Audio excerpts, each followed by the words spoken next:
Bonjour.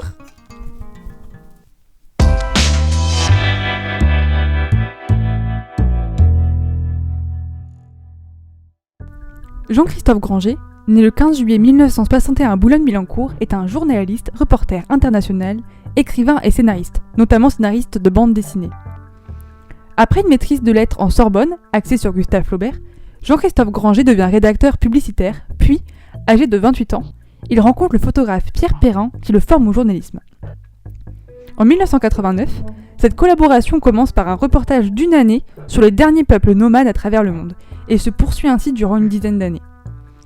Ensemble, Granger et Perrin réalisent de nombreux reportages qu'ils vendent ensuite à des magazines tels que Paris Match, le Sunday Times ou le National Geographic. Ils créent par la suite la société L&G pour faire des reportages en freelance. Ces derniers vont l'entraîner aux 4 coins du monde et lui rapporter plusieurs prix, dont le prix Reuters en 1991, WordPress en 1992. Ces enquêtes seront aussi une formidable source d'inspiration pour ses romans, dont le premier, Le vol des cigognes, est publié en 1994. Dans son roman Le jour des cendres, publié en 2020, un homme est retrouvé enseveli sous la voûte d'une chapelle qui aurait cédé. La justice a un doute et demande à Niemand, enquêteur, de se charger de l'enquête, car le contexte est un peu particulier.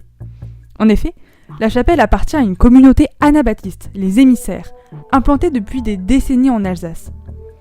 La victime est un de leurs chefs. Les adeptes de cette vision stricte de la chrétienté vivent en vase clos. Ils refusent de se battre et se veulent les seuls porteurs d'un message divin. Habillés comme au XVIIIe siècle, ils tirent leurs revenus de l'exploitation d'un vaste domaine vinicole. Pour les besoins de leur récolte de vendanges tardives, ils ont besoin de travailleurs journaliers. C'est ainsi que Ivana, collègue de Niemand, se fait embaucher pour infiltrer les émissaires et ainsi mieux comprendre le fonctionnement de la communauté et les éventuelles dissensions internes. Niemand, personnage un peu brut de décoffrage, s'occupe quant à lui de l'enquête de l'extérieur.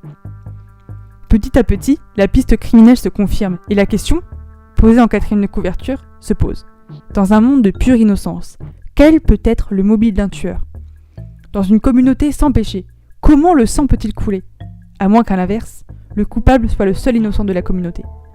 Ok, alors il s'agissait du second livre de Jean-Christophe Granger que je lisais, et j'ai pas du tout été déçue du voyage. En tant qu'adepte de Franck Thillier, je me suis beaucoup retrouvée dans l'écriture de Granger, en faisant souvent le parallèle du coup Niemand, Charcot et Ivana Henbel. Et si tu vois pas de quoi je parle, je t'invite à aller voir ma vidéo sur le premier roman de Franck Thillier du coup qui s'affiche là ou là. La construction du roman, c'est un peu la même. C'est-à-dire qu'on a un roman qui est rythmé avec des chapitres courts, beaucoup de rebondissements, puis une fin globalement très surprenante et inattendue, qui dépasse tout ce qu'on aurait pu imaginer. Mais alors il y a aussi un truc qui m'a fortement marqué et que j'avais encore jamais vu de manière aussi forte dans un roman, c'est la forte présence et dominance des couleurs. Il y avait une dominance de bleu et de noir, qu'on retrouve d'ailleurs sur la couverture, assez impressionnante. Et ça peut paraître un détail anodin, mais franchement ça l'est pas du tout, puisque ça contribue réellement à nous faire plonger dans un univers et dans une ambiance un peu pesante, où on se demande qu'est-ce qui va se passer, où on sait que tout peut se produire en fait.